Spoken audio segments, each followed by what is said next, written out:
Hey guys, James here. Just want to give you a garden update.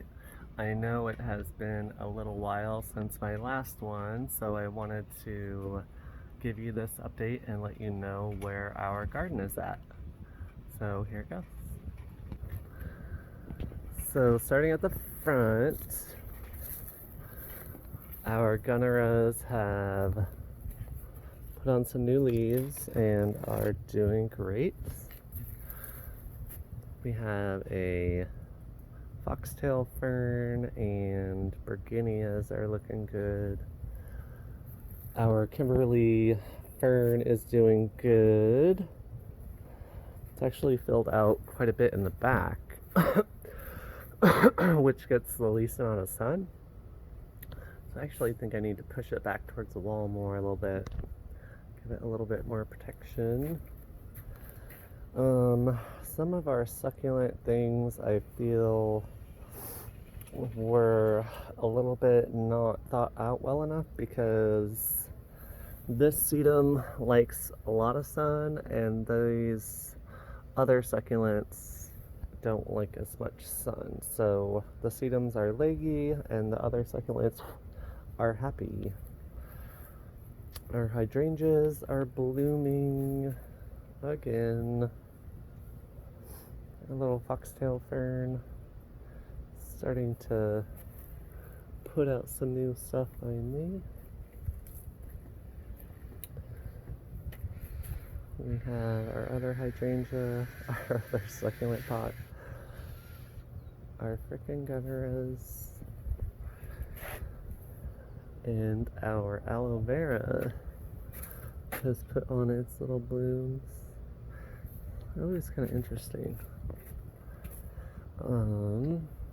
We have our calla lilies, and we had to move our fatsia to the back because it was getting sunburned up here, so we had to put it in some more shade. And there's Canyon. You want to say hi? What are you doing? You really want to know? He is replacing a lug bolt. So, And you yeah. don't want me cursing on camera. So. Do you want me to tell him? No, I got it. It's fine. Making our way to the back. Our catnip is kind of getting dried out, to be honest. Gets a lot of water, but it's in some pretty full sun. But we like it right by the doorway so Diablo can have access to it whenever he wants to. So, real talk. Our cherry tomatoes and our trellis with like the wire between the T-posts has been relatively successful. It's just been honestly a little more work because you have to train it up and over the trellis. So that's been kind of, there you can kind of see it better, kind of annoying in a sense because I mean it's like a vine, it just grows a ton of new growth and you have to constantly train it up and over the wire, but definitely could improvise it to make it better, but that's what's going on with that.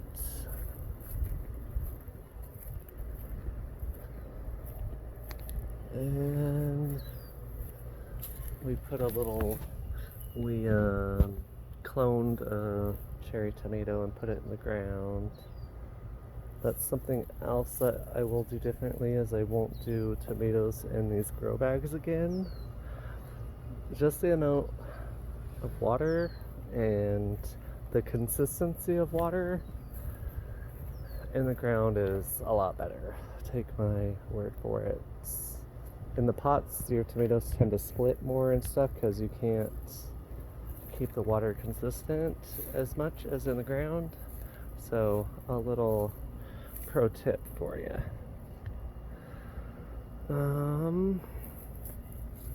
Our Mexican fan palms I am super happy with. They grow pretty fast. I didn't think that we would have as many new fronds on them, and just the growth and stuff that I've seen, which I am really happy about. I am enjoying them quite a bit. I'm enjoying them at the size that they are, because you can really see the fronds really well, you know, and over the next probably 5 years, it'll continue to be kind of nice to have that at eye level and see the fronds and see that growth. We have our loquat here, which is doing great. Yeah, no fruit this year, I don't think, but it has grown quite a lot. It grew a whole new stem from the base, and just, yeah, it's filling out. It's doing great. This is our pomegranate. Same thing, it's just, I'm really surprised. Honestly, when we got this thing, it was probably like 12 inches tall. Now it's like 4.5 feet tall, 5 feet tall. I mean, that's like my shoulder height there. So I'm 6'2". It's like 4.5 feet tall. So it's really vigorous. Really happy with it. When we first got it, we did have some aphids on it, and I didn't really treat it. I just cut off the tips that were just covered in aphids and just stepped on them, and I haven't had an issue since. Our goji berries are doing good. Lots of goji berries, which I'm kind of surprised in the first year. Our triple crown thornless blackberries are doing good. We got some pretty good sized blackberries. We did, of course, acquire some new plants.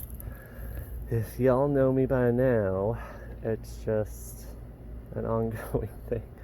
I need to get rid of some plants, so that's maybe the next thing. But we have some oleander. This is kind of a pink one, I think, but it does really well here.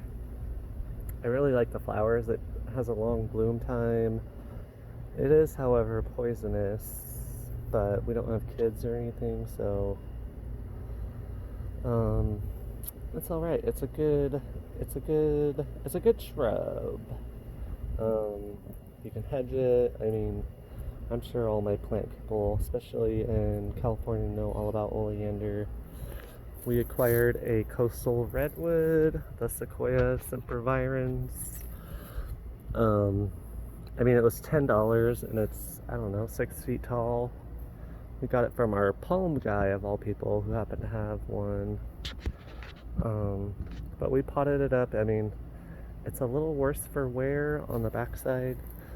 Most of his stuff is in pretty deep shade, so. It's our Norfolk pine. It's doing good. I cut off one of the major stems, not that stump that you see. I cut off the major stem on this side. More of a proper cut, except for this little part. Our salvia has been okay. It's kind of moved it around a little bit. It was getting too much water, and now it's kind of not getting enough. The way I approach my garden is, I mean, I'm willing to make a few accommodations for a plant and try to help it survive, but for the most part, you know, it's just water and love, and, you know, pretty much that's it. If they're not going to survive, then that's their choice, because I'm not going to baby, you know, plants. I don't know. I just have way too many to have like a rehab area. I don't know. I'm just, you know, so this one was kind of wilted back a little bit. It wasn't getting enough water. I watered it. It perked right back up, and I was just like, I think within like 10 minutes, and I was just really surprised, like, okay, cool. But before, they were under the misters, and they were getting too much water, and they were kind of yellowing out and not looking the best, so I moved them to a drier spot. I mean, it's not like they get a ton of sun, but I don't know. And our bird of paradise is doing really good. It's put on pretty much, I don't know, 10 new leaves maybe. So it's doing great. Hopefully, I'd be really happy if it put out a bloom this year. But we'll see. I'll let you know. All of our calla lilies are doing good. Kind of deadheaded them, so they are starting to put out like new blooms and stuff. Another Mexican fan palm. I just love the shape of the palm fronds, you know. Even at like, you know, 3 to 4 feet tall, I just think it's really nice. And even more so when they get like 5, 6 feet tall, it'll be really good. Yeah, we have our pecan tree. It's doing good. It's been putting on new growth quite a bit. We have a watermelon, I think. I don't know. I think it's a watermelon. It has a couple melons on it. But it's doing good. It's vining all over the place. And we have our crookneck squash, or summer squash. And it was hanging from this tree up on high, and we sort of dropped it down to the ground just because the way the ropes were holding it up was when we'd water, all the soil kind of migrated to one side, and when we'd water, all the water wouldn't soak into the grow bag, it would just flow out. So we put it on the ground. It actually does seem a little happier on the ground. And it's not drying out as fast, I noticed, so that's good. Our rudbeckias, some more salvias. You can kind of see this one's yellowing out a little bit. I mean, under the misters, they were just getting too much water, I think. And so these are our sunflowers. I don't know if you can kind of see them, but we have these birds, these little yellow birds. They're kind of like little canaries or something, but they will fly up onto the sunflower stalk and eat the leaves. All of that damage is from these birds, of all things. You can kind of see they skeletonize the leaves only where they can reach it from the stem. But I mean, they're really cute, so I don't really care that much. I mean, the sunflowers or the birds, I don't know. They're eating good, they're eating healthy, so that's good.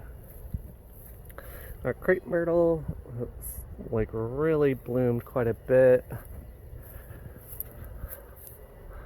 You can kind of see maybe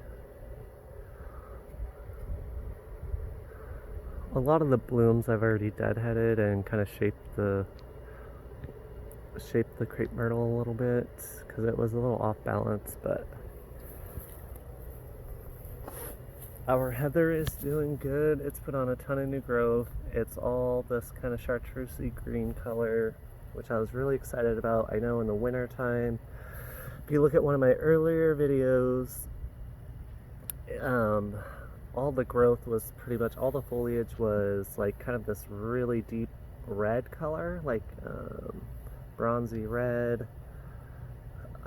Now it's this color, so it's really a nice for winter interest. It blooms like in the winter time.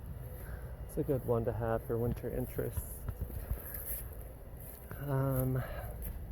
This is just kind of a basic rose. I don't even know. This is one I would probably get rid of as I'm editing my garden a little bit. Here's a better image of the... So these little tiny birds did this.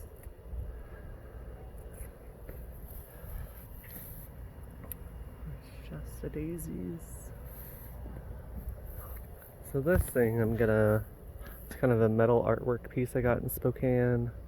Going to be putting like crystals on each one of these things. Originally the lady was telling me that there was like a flower, like a glass type flower thing on each one of these, but as it aged and weathered, like they kind of fell off or broke or whatever, but I'm gonna put some crystals on each one of those. There's 5 little circle things, so I thought, okay, cool, perfect. So I thought maybe one for each element, including ether, I guess. So yeah, this is our Canary Island date palm. We have, I don't know, probably like 5 or 6 of these. They're really nice. We have to pot up a bunch of these. This is our other queen palm. It's doing really good, but actually, if you can see where some of the, I guess, leaflets of the main frond are missing, there was an earwig issue. And I know some other gardeners deal with earwigs, but I have never had to deal with the onslaught that we've had to deal with earwigs of all things in our garden. But they were basically climbing in between, like where the fronds come off to the main stalk. They would be hiding in there and eating like the new fronds as they came out. So Canyon poured diatomaceous earth inside all of these little areas, and he said, you know, a bunch of earwigs came out and stuff. So yeah, we've dealt with them, and our garden has taken a few hits, especially our poppies didn't really survive the earwig infestation we had, unfortunately, because I really liked those poppies that we had. But it's another Canary Island palm. Rudbeckia is like a yellow one. Have our hibiscus, and we have some annuals. We have some double petunias, some begonias, some impatiens. But the begonias have been just like performing like crazy, putting out tons of blooms. The impatient put out 1 bloom, I think. These double petunias, they bloomed quite a bit early on, but they haven't bloomed. I haven't re-fertilized them or anything. Canyon, don't say anything, but Canyon planted these into this bicycle planter, which is really cute. My dad and Gloria got this for us. But when he planted them, you know, too high in the pot and didn't leave a well. So when you water, you have to make like multiple passes just to make sure they're watered well enough. And then when you put fertilizer in there, you know, it just washes out. So not a huge deal, but. And this is one of our canna lilies. What's the yellow one? I have a more favorite one I'll show you later. This is a nice one. I like them all pretty much. I like the tropical foliage, and the blooms are nice. Some of our perennial flowers are fading out, like these daisies are done and stuff. These rudbeckias are fading out. It's hard to keep up with all of the maintenance of this type of a garden, like the deadheading, and it's just a lot of work, especially when you're working full time and in your spare time. I mean, during the week I just basically come home and go to bed, but on the weekends it's like, it's a lot. But I enjoy it. It's also tough when it's so hot outside that you don't just feel like you don't want to be outside in that kind of heat, and then just, you know, sometimes things don't get done, which is fine. It'll be a lot nicer next year. So it's the first year, it's not a huge deal, but we did get a bunch of these agaves, like the kind of a real nice glaucous bluish color, because the traditional century plant, or the agave. We do have variegated ones too. It's our other oleander, more Canary Island palms, oleander. Of course, we have our gazanias. which did survive the earwig infestation. They were really bad, but they handled it way better than the poppies. And there's one of our Mexican fan palms. See what I mean? Like, even at like this low of a level with all the fronds, and they're just doing great. They're thriving. It's just, yeah, I like it. I'll show you one of the poppies that are left. That's what I mean. Like, we just basically, neem oil didn't work. Then, diatomaceous earth, and then that did work. But then the poppies, I don't know, I think it was actually the diatomaceous earth didn't sit well with them.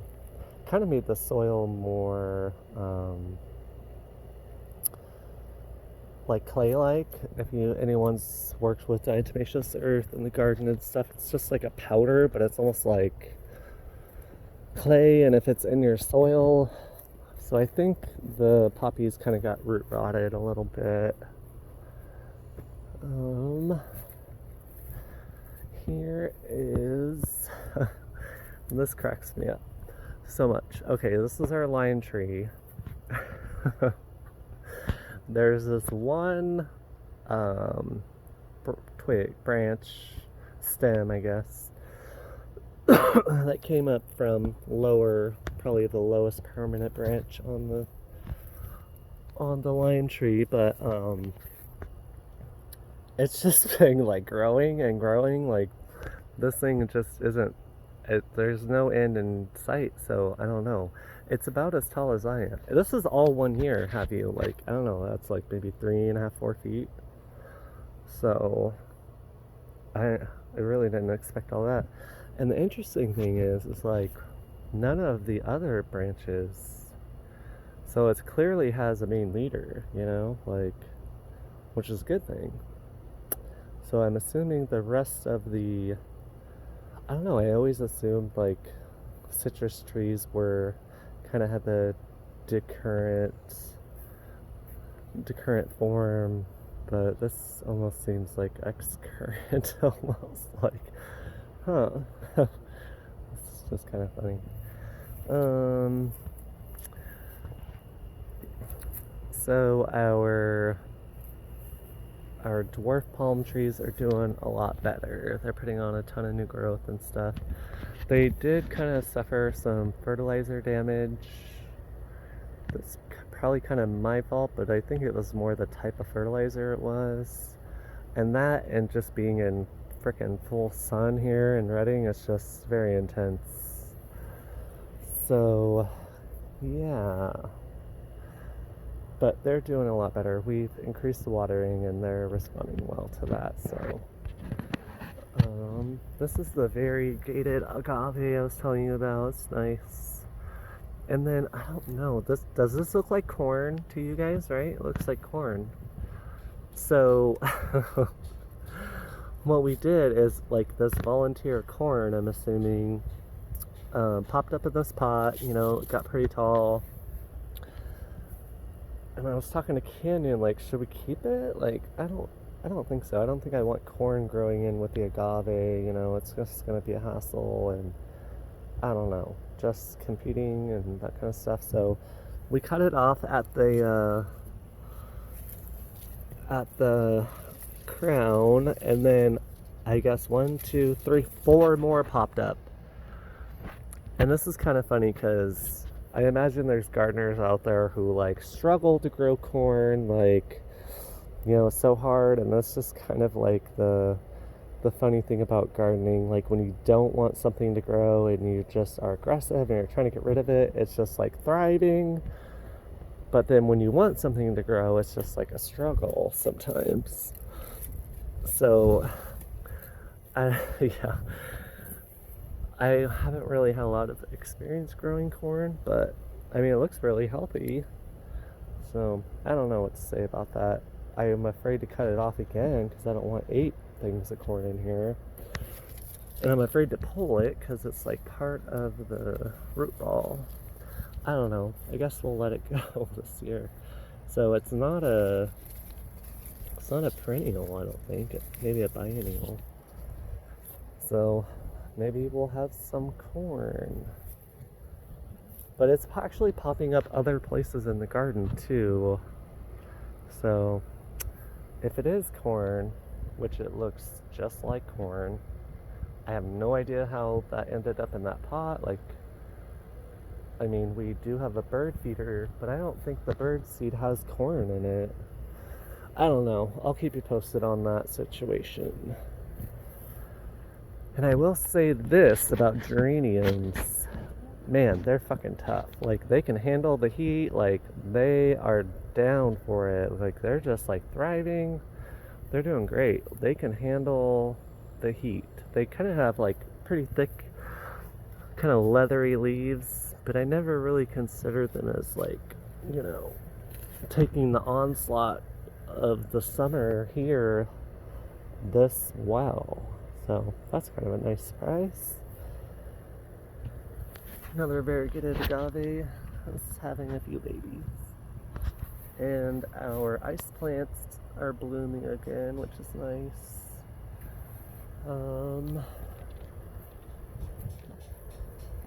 Yeah, our cactuses are doing good. Our Scotch pine is doing good. It's happy in its little spot. It put out a bunch of new candles and has this beautiful new growth.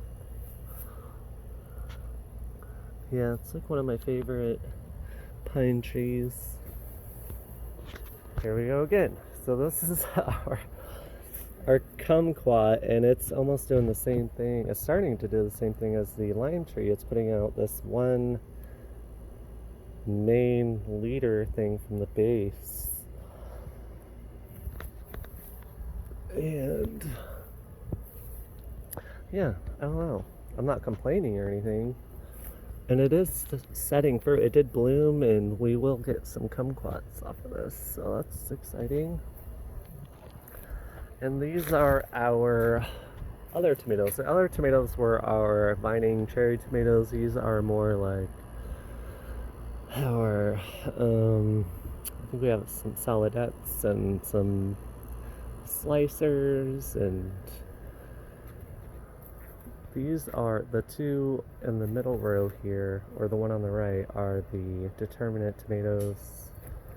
Well, we've gotten some pretty good tomatoes off of these, but we have had like a splitting issue, like the tomato splitting, and that's just because of the water consistency, like because the pots dry out so fast. But if they were in the ground, have a little more success without the splitting. So kind of regretting a little bit not putting them in the ground, but then we were kind of just worried about, you know, digging the holes, you know, and the weeds growing up and around the tomatoes.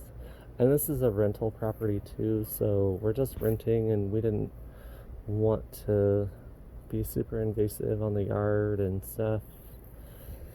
But yeah, it's doing good. It's smelling great. We've gotten a ton of tomatoes. I just froze a bunch of tomatoes today, processed them. See, a little bit of splitting and stuff, but I mean, they're still good. You can cut all of that stuff off. It's not a huge deal, but yeah. We thought about doing like drip irrigation type situation from the spigot just for our tomato pots and stuff, but it just didn't seem worth it. Like, not the price. I mean, there's some pretty inexpensive things out there, but just setting it all up, and we only have one spigot in the backyard, and we run the misters off of it and the hose, and I don't know, it's just, and the way where the tomatoes are, so I don't know. Anyways, this is our lemon tree. It's doing great. All of our citrus is doing really good. Our lavender is doing really well. Our cotoneaster was getting too much water, so it's kind of dropping some leaves and stuff. So it was under the mister too, so I've been kind of having to move stuff around a little bit and kind of the fine tuning, I guess, of all that kind of stuff. So our other tire planter, we got some portulaca and some salvia. That's also called moss rose, portulaca. And so I think in my last video I showed you guys the flowers that this palm tree had on it. So it flowered and everything. And this is what's left. Like there's no fruit or anything. Just dried out. I don't know. I guess I kind of thought it would be kind of like dates or similar, kind of something with a seed in it at least. Oh, I guess these are kind of seeds off of the flower things. Alright, what else? Our phormiums are doing good. I kind of had to move our porcupine grasses around just because they were drying out way too fast. So I moved them under the misters and moved certain things away from the misters that were kind of getting too much water. Our bamboos are doing pretty good. We have these other crepe myrtles which kind of have this darker foliage. Which is nice. I like that. It adds contrast and depth. I like green foliage, but it's nice to have that different contrast. And it's blooming. It's kind of like a wine, almost like a sangria colored flower. It's really nice. Our butterfly bushes are doing good.